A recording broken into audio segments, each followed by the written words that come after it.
Vamos lá, Maurício. Voltemos. Tem cupim do bem? Boa pergunta. Existe sim. Depende do prisma que você estiver olhando. Por exemplo, então, qualquer espécie de cupim para o índio é um bem muito grande. Por quê? Ele tem serve como isca, serve como alimento. Fazem pratos exóticos com cupim, com folha de bananeira. Sério? Corta a asa, pega a forma alada, coloca folha de bananeira para cozinhar. Você come o cupim? Come, é proteína, energia pura. Que isso, não sabia.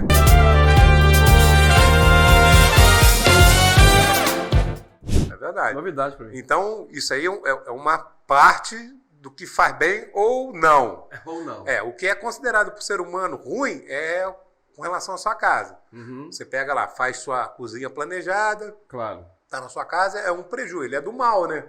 Porque você gastou um dinheiro, vai ter que reformar tudo, porque ele realmente come tudo.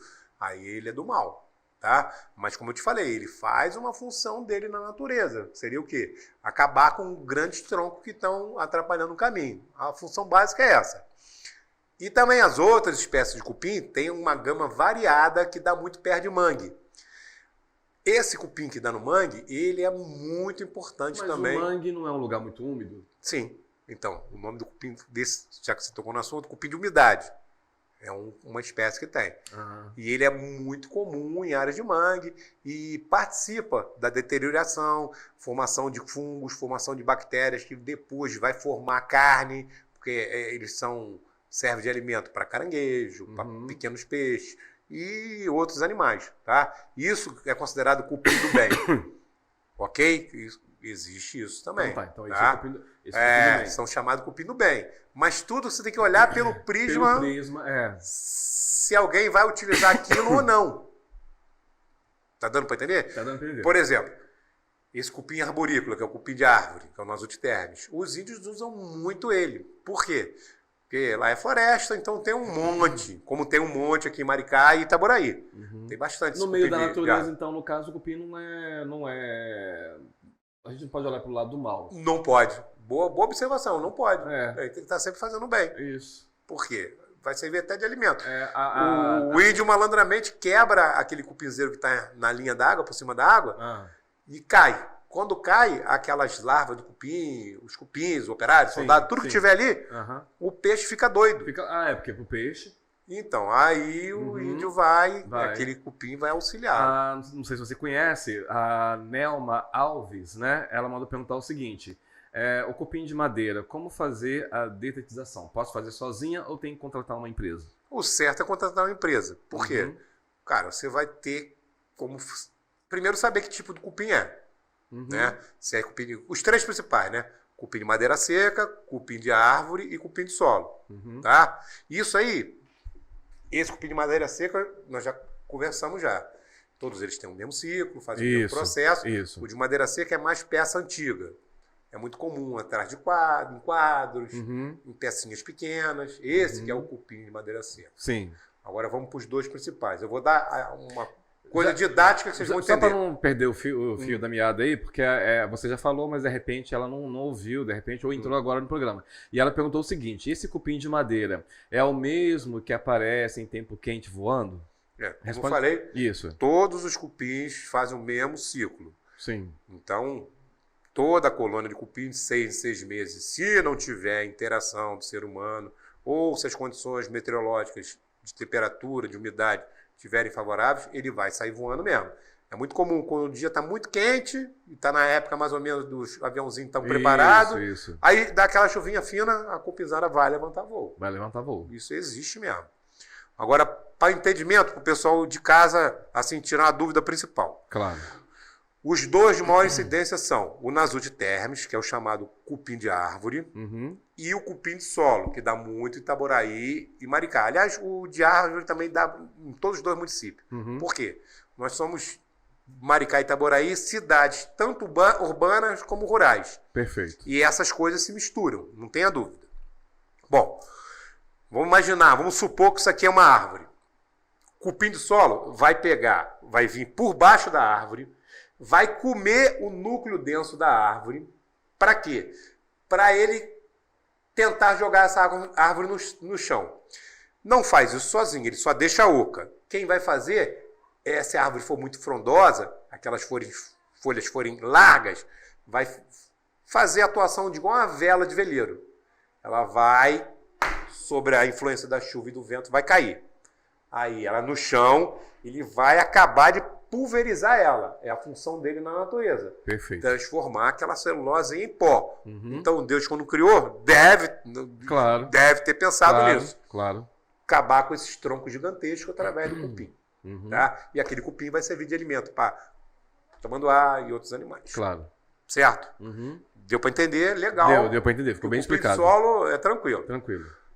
O outro, que também faz uma pequena etapa na terra também, mas bem superficial, que é o cupim de árvore, é o Nasutes termes. Ele vai encostar na árvore. Isso tudo que eu estou explicando, vocês têm que imaginar na sua casa, que cupim não sabe o que é casa, o que é árvore.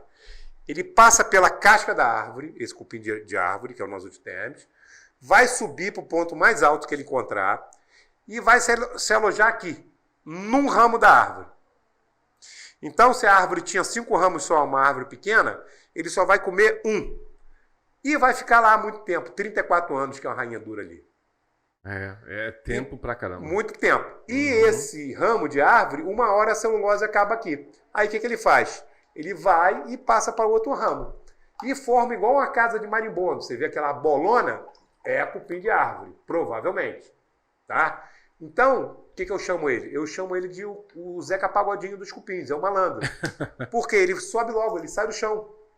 Então ele fica anos e anos e anos. Tem essa agilidade. Tem essa agilidade, essa metodologia de vivência dele.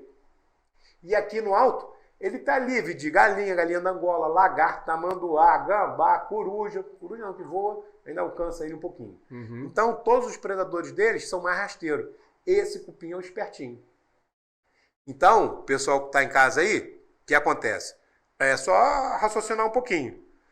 Se ele encostou na árvore e subiu logo, isso vai acontecer na sua casa com clareza. Você vai ver logo aquelas linhas subindo direto para o telhado.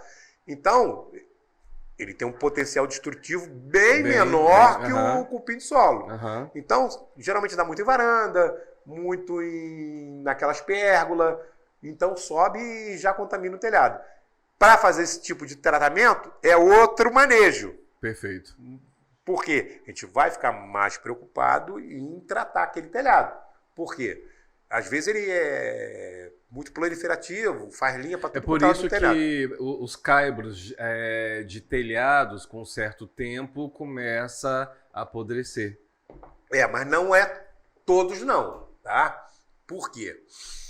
Ele pode andar no telhado todo, mas ele vai escolher o local mais agradável, como se fosse uma árvore. Então ele vai procurar o ramo para ele ficar lá em cima. Interessante. Tá? Então ele não é tão destrutivo. Poucos serviços que a gente já fez, milhares de serviços. Milhares. Poucas vezes a gente teve que trocar algum material de importância econômica. A casa, então, o trabalho que a sua empresa faz, eu sei que não é só para empresas, você também faz em casas também. Então, no caso de um morador que queira fazer a detetização na sua casa, ele não só vai fazer nas portas, mas pode fazer também nos caibros do telhado? A gente já, por obrigatoriedade, a gente dá a casa toda tratada. Por quê? Sim. Porque o telhado pode sofrer aquela influência da formalada. Entendi. Então tem que dar o banho pelo menos. Uma coisa você tem que entender, esse cupim de solo, ou o cupim de árvore também, a gente faz a pequena barreira também para evitar que ele chegue no terreno, ou encoste na casa. Claro. O que é injetado é muita coisa. Porque a gente tem que vencer aquela barreira do solo. Esse produto que a gente usa, ele tem alta agregabilidade, ele vai agarrar na poeira do concreto, no material do solo, vai agarrar na madeira. É feito para isso mesmo. Para quando o operário passar, se contaminar. Então, por exemplo, vou fazer uma casa de 100 metros. Gasta de 300 a 500 litros de calda, de veneno. Incrível. Por quê? Vamos lá. Botou 400 litros de calda naquele local. Quando chegar em 380, guarda 20 litros que vai só dar o banho no telhado. Olha só. Então, a proporcionalidade de tratamento 90 e poucos % é tudo para baixo da terra. A empresa que contrata a sua empresa, a Vetokill, para fazer o trabalho de detetização, de quanto em quanto tempo essa empresa tem que estar fazendo esse trabalho? A lei mudou um deputado, Dionísio, ele mudou a lei e o INEA concordou, e então a desculpinização hoje em dia é de 2 anos só. 2 anos? É. Não precisa... Toda firma que tem INEA, por isso, cuidado aí com o pessoal que anda na rua aí para fazer qualquer tipo de orçamento, procura saber, abre o site do INEA, todas as empresas que têm registro estão lá. Então, cara, tem que prestar bastante atenção nisso, porque tem muito Zé Bombinha na área aí. É verdade. Os caras jogam com querosene junto com... Não vai resolver. É um engano bobo. Engano bobo. E vai te dar um prejuízo maior. Porque você vai... Hoje em dia tá 20, 30 mil um móvel planejado, uma cozinha. Uhum. Às vezes o cara bota na casa toda. Eu já vi gente tomar prejuízo de 100 mil. Nossa. Mas também já evitamos prejuízo de 180 mil de uma casa de madeira que nós Olha conseguimos recuperar. Olha aí. E hoje em dia, isso aí é até para os colegas... Minha formação, eu sou veterinário, eu não sou engenheiro nem arquiteto, não. Uhum. Mas a gente acaba Isso. se embolando nessa vida aí. Claro. Hoje em dia a gente tem condição de praticamente salvar a casa toda de madeira, mesmo se ela tiver cupim de solo. Aqueles hotéis, fazendas que é chalé de madeira, precisa estar fazendo, não precisa? Precisa estar fazendo, porque geralmente dá bastante cupim também. Imagina. Né? Se pegar cupim de solo, vai prejuízo. Jogar embaixo. É prejuízo. Então você tem que fazer a proteção, você tem que se cuidar. Uhum. Então a lei manda ser 2 anos. 2 anos. Mas tecnicamente eu vou dizer para você o que acontece. Essa lei foi mudada, foi alguma interação política, foi na época que a nossa amiga, sua amiga, sei lá, tal de Odebrecht, tomava conta das obras do Rio. Sim. Tinha 5 mil e poucas obras. Coincidentemente, essa lei foi mudada naquela época. Então, fez uma descupinização. Essa época é a época do Sérgio Cabral? É. Ixi. É o cupinzão. Cupizão. É mesmo. É mesmo. Ele desse a colher de aço dentro da cadeira e ia sair, igual o cupim, ia ficar roendo concreto até sair. Aí, cara, o que aconteceu? Mudou a lei para ficar 2 anos, aí quem pegou aquele serviço fez um serviço pré-construção, no meio da construção e no final da construção, que eram obras longas. Aí encheu o potinho do dinheiro. Ótimo, né? O potinho do dinheiro ficou cheio. Verdade. E mudou a lei. E isso causou bastante problema para as firmas aí. Por quê? Se a gente tinha 15, 20 anos já, dando 5 anos de garantia, era complicado. Firma com fama falar, meu amigo, eu tenho que baixar para 2 anos. Foi bem complicado. Uhum. Mas eu acho que o pessoal... A gente faz muito serviço para casa particular, porque você nunca teve na sua casa, senão você ia ficar doido. Tem que ter confiança no profissional. Tem que ter. Então, essa relação de confiança eu procuro passar. Por isso que eu explico detalhe por detalhe para a pessoa saber como é que é o funcionamento do cupim. Uhum. Para depois falar, pô... A Elaine Alves está perguntando o seguinte, você acho que já respondeu aqui, mas é bom responder ela, que ela entrou aqui. Cupim pode derrubar uma casa? Acabando de falar. Sim. Hoje em dia, esse cupim de solo, por ele mexer com bastante terra, destruir bastante coisa, ele pode abalar a estrutura, tanto de uma casa e às vezes compromete até um prédio, porque ele é muito curioso. Então ele está atrás do alimento dele. Para fazer isso, ele vai passando pelos caixonetes, pelos caixão cego. E se a pessoa não cuidar... Se a pessoa der mole, vai ser pega desprevenido. Vai ser pega desprevenido. Por quê? Não é só o cupim que detona a madeira. Ele abre solução de continuidade para a umidade se estabelecer. Uma vez estabelecida a umidade, você pode ter bactéria, fungo crescendo naquela região ali, pela madeira, pelos furos da madeira, e vai apodrecer também o material todinho. Uhum. Apodreceu, ficou frágil, pode romper. Tá? Eu já vi alguns casos de casa que, se não caíram, perderam o equilíbrio, saiu fora do prumo e teve que passar por uma reforma grande. Quer dizer, o prejuízo é grande. Essa casa de madeira aqui, essa pergunta foi maneira. Por quê? Antigamente a gente ficava sem muita opção, porque essas casas de madeira, elas são feitas com aquelas, ou grápia ou uma saranduba de diâmetro grande. Sim. Que escora a casa toda para depois ir botando as ripas e montar ela. Antigamente a gente não tinha essa condição, hoje em dia a gente tem, porque quando a gente descupiniza, por causa da pressão do jato, por causa da formação da barreira química, aquilo dá uma limpeza na madeira, ela fica mais sequinha, né? Depois o veneno dá uma agarrada nela, ela se torna até um pouquinho mais resistente. Mas isso, em relação ao peso em tonelagem, é quase irrelevante. Então dá só uma ajudinha, certo? Uhum. Só que hoje em dia a gente trabalha com um menino lá de Maricá, um engenheiro que trabalhou lá na prefeitura. Ele tinha experiência no assunto, a gente começou a fazer.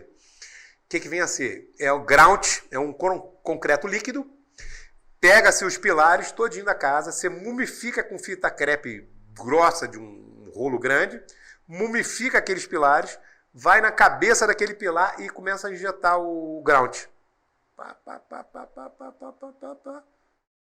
Parou, encheu, vai para outro. Parou, encheu, vai para outro. E é impressionante, depois da curagem desse processo, a casa às vezes está meio torta, ela já, por causa da secagem, ela já pega o prumo de ficar certinho de novo. Olha isso. Recupera a casa toda. Um caso, há pouco tempo, foi em dezembro agora. Nós fizemos uma que ficou bacana. O cara já tinha condenado a casa, 180 mil a menos na conta é dinheiro, né? É, claro. Aí conseguimos recuperar a casa do rapaz lá. Ficou Que feliz bom, da vida, que bom, né? que bom, que bom. Sim, Léo. Consegue comer massaranduba? Consegue. Massaranduba é um tipo de madeira, né? Consegue? Cupim? Consegue. Então não existe madeira dura para cupim? Não, a interpretação é diferente. A única madeira no mundo que o cupim não come, por incrível que pareça, cerejeira. É uma madeira molinha, fácil de cortar. Ué? Não encosta. O que impede ele? Será que é o Se cheiro? você souber, me conte que ninguém sabe, aí eu fico milionário.